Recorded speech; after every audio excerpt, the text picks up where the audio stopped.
Hey guys, welcome back to the channel, and today this video is about Microsoft's Windows 11 November update, KB5032190, OS builds 22621.2715 and 22631.2715, which is released to the main release. Starting with this build, after February 27th, 20th 24, there will no longer be optional, non-security preview releases for Windows 11. Version 22H2. Only cumulative monthly security updates will continue for the supported editions of Windows 11. Version 22H2. Now talking about the highlights of this build. For Copilot and Windows Preview. This update adds a preview of centralized AI assistants, called Copilot in Windows. This makes Windows 11 the first PC platform to add centralized AI assistants to help you get things done. This first preview focuses on the integrated UI.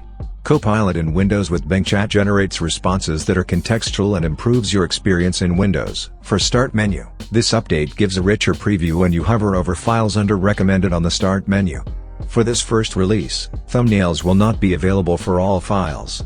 Also, when you right-click Cloud File Recommendations, you have the option to quickly share these files. For Taskbar, System Tray and Notifications, this update adds an enhanced volume mixer to quick settings. Using it, you can customize audio for each app separately. You can also swap audio devices whenever you want.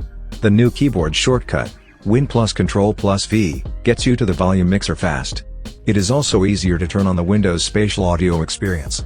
A new quick access list shows you all the spatial audio technology installed on your device. This update adds Never Combined mode. In this mode, you can view application windows and their labels on the taskbar separately. To find this feature, go to Settings, Personalization, Taskbar, Taskbar Behaviors.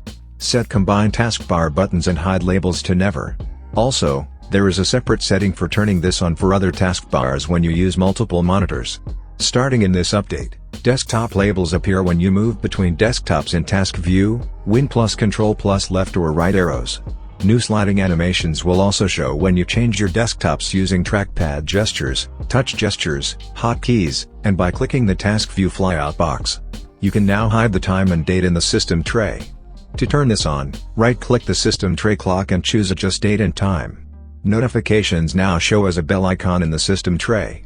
When new notifications appear, the icon will have a fill color based on your system's accent color. When there are no notifications and the clock is visible, the icon will have no fill color. The number of notifications will not show. This update adds a View Notification button for urgent or important notifications that you receive when you turn on Do Not Disturb. Select the button to view the content of the notification. This button appears when you use an app in full screen. To minimize distractions from notification toasts, Windows now detects if you are interacting with toasts from an app. If not, a suggestion to turn off the toast banner for that app appears. This will only stop the banner from appearing. You can still find the toasts in the notification center. You can now right-click an app on the taskbar and end the task. This update adds a new setting in Settings, System, for developers to turn on this capability. This update adds the option to start diagnosing network problems from the system tray. To view this option, right-click the network icon in the system tray. For File Explorer, this update adds a modernized File Explorer home that is powered by WinUI. Recommended files display as a carousel. That carousel only appears if you are signed into Windows using an Azure AD account. To turn this off and show pinned folders instead, select the ellipses. To open the Folder Options dialog, select Options. In the Privacy section, select the new checkbox next to Show Recommended section. File Explorer's newly designed address bar recognizes local and cloud folders. It also shows your file's status. For Microsoft OneDrive users, the address bar now contains your OneDrive sync status and a quota flyout box. A new Details pane in File Explorer, Alt plus Shift plus P, helps you access related content, stay up to date with file activity, and collaborate without opening a file. When you select a file in File Explorer and turn on the pane displays contextual information about the file. This includes a file thumbnail, its sharing status and button, emails, and more.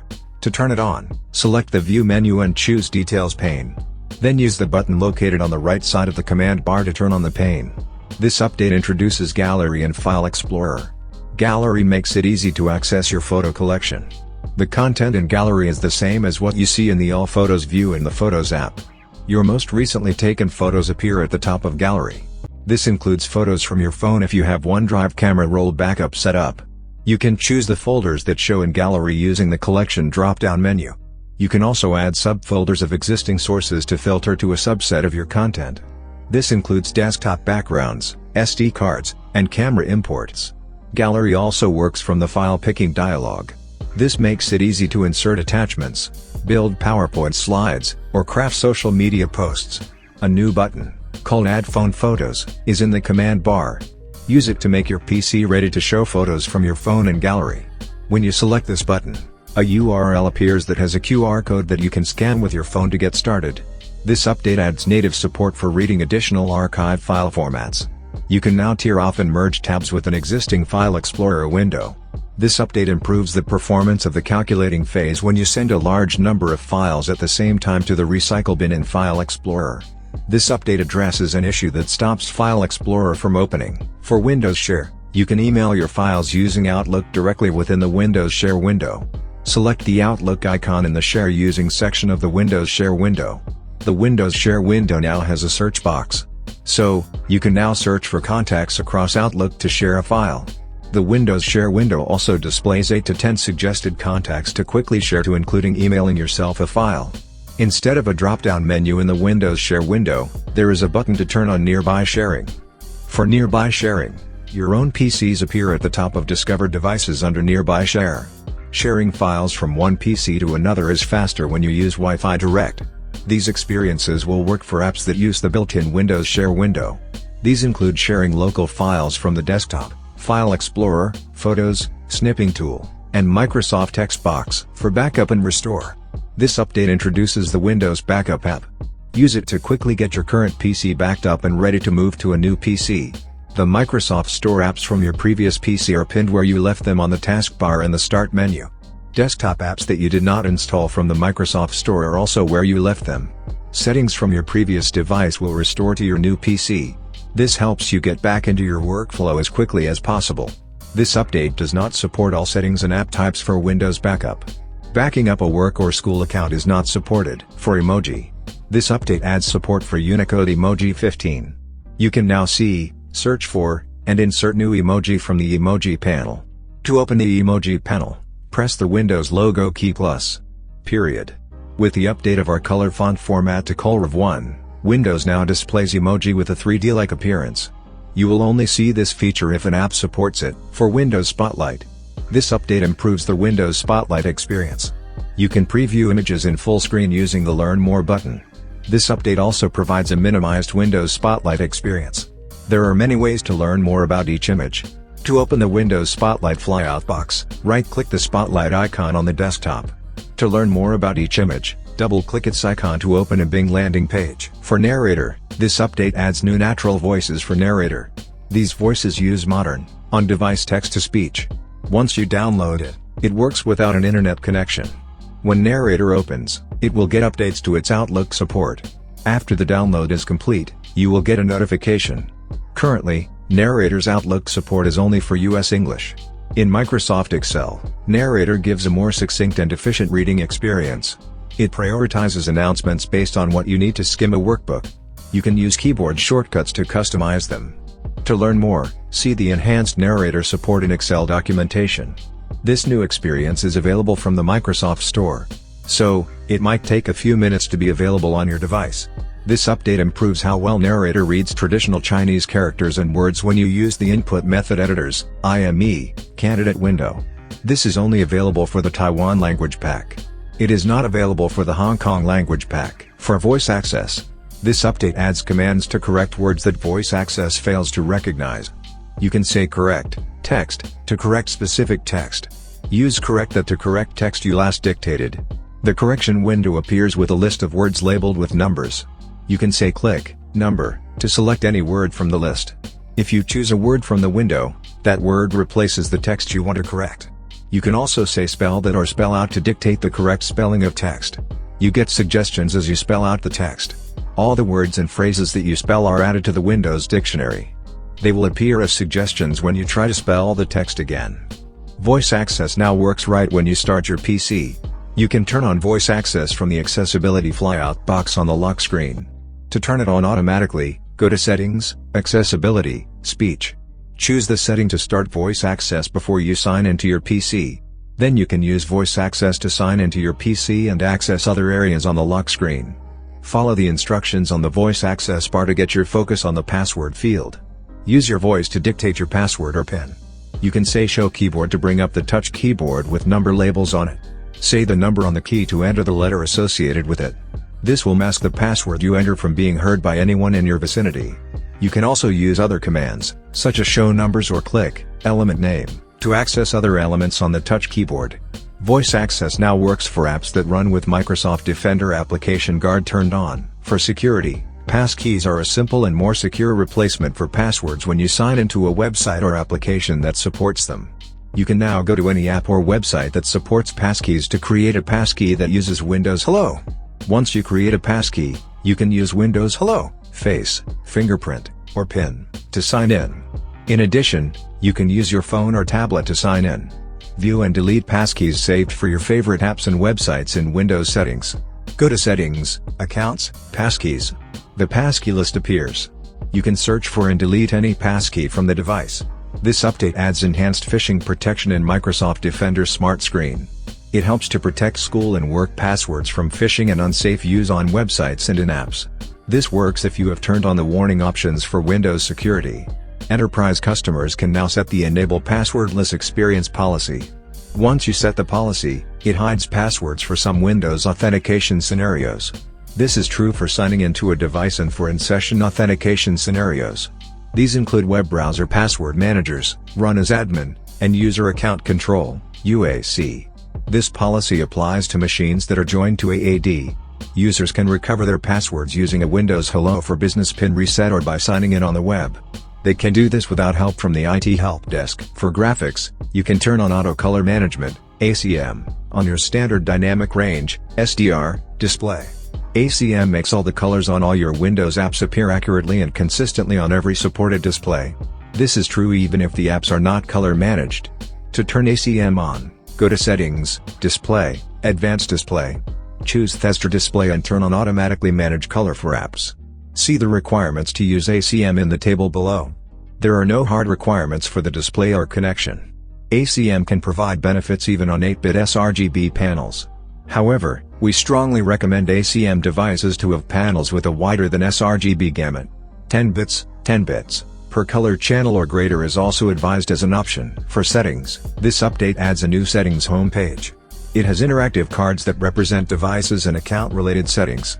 As you use your device, the page and cards adjust to give you the most relevant and useful information. In this release, there are up to 7 cards. This experience is only available on Windows 11 Home and Pro editions. It is not on devices that companies manage. Dev Drive is a new form of storage volume. It gives developers what they need to host source code, working folders, and package caches. Dev Drive is built on Resilient File System, ReFS, technology. Dev Drive also has Performance Mode. It is a new Microsoft Defender antivirus capability. Performance Mode minimizes the impact on developer workloads. You can create a dev drive using free space on an existing drive or create a VHD/VHDX. Go to the Settings app within System, for developers. You can also set it up using the command line. A dev drive must be at least 50 GB or higher in size. We recommend that you have 8 GB or higher of RAM on your device. To learn more, see Set up a dev drive on Windows 11. Public Preview. This update adds dynamic lighting. It gives you control of lighting devices that implement the Open Headlamp Array standard. These devices can create millions of color combinations using red, green, and blue, RGB. This update includes APIs for Windows apps to control background and foreground devices. To change how your devices behave, go to Settings, Personalization, Dynamic Lighting. The update adds adaptive dimming. This works for PCs that have presence sensors that support attention detection. Now your device can dim your screen when you look away and undim it when you look back. To turn it on, go to Settings, Privacy and Security, Presence Sensing. You can also turn on presence sensing when you are setting up a new device. It is an option for your privacy settings. The For Developers Settings page is now in Settings, System. It is no longer in Settings, Privacy and Security. This update adds 2 new energy recommendations in Settings, System, Power and Battery, Energy Recommendations. One turns on dark mode. The second adjusts the refresh rate. You can now stop Windows from communicating with your mobile devices. Go to Settings, Bluetooth and Devices, Phone Link. There you will find an option to turn off Phone Link. You can now join Bluetooth personal area networks. This option is for paired devices, like phones, that share an internet connection over Bluetooth. Go to Settings, Bluetooth and Devices, Devices. This update adds a new cellular toggle. It makes it easier to control whether to use cellular when Wi-Fi is available, but it is poor. Go to Settings, Network, and Internet, Cellular. You have more options on the data usage page. They support daily and weekly data limits. Also, the page shows how far the data limit has been exceeded. This update improves the design of the settings page for wheeled devices, like the Surface style. You can now get to advanced properties for network adapters and internet properties from Settings. Go to Settings, Network and Internet, Advanced Network Settings. You can now view Wi-Fi passwords for your known networks in Settings. Go to Settings, Network and Internet, Wi-Fi and Manage Known Networks. This update improves your experience when you change time zones. This change considers scenarios in which the location data might not be accurate.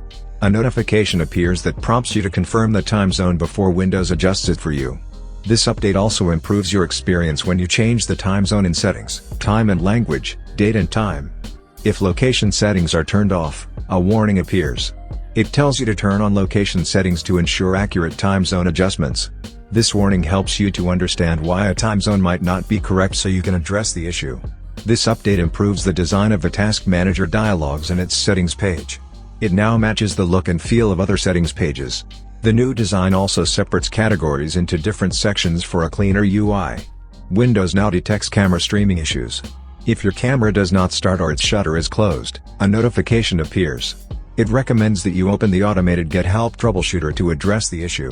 The network flyout box on the lock screen now aligns with Windows 11 design principles. This update changes the design of the firewall notification dialogues for Windows security. They now match the look of Windows 11. This update addresses an error on the settings homepage that occurs when you sign in. Because of this, you cannot view your account information on that homepage. You can quickly get to settings to uninstall an app from a context menu. Right-click a Win32 app on the Start menu or search for the app and choose Uninstall. So that was all from Microsoft for this build. If you want to know more, follow the link to the official Microsoft blog from the description. Hope it was useful. Consider like for the video, subscribe to the channel, and if you have any questions, just comment down below. Thanks for watching and have a great day ahead.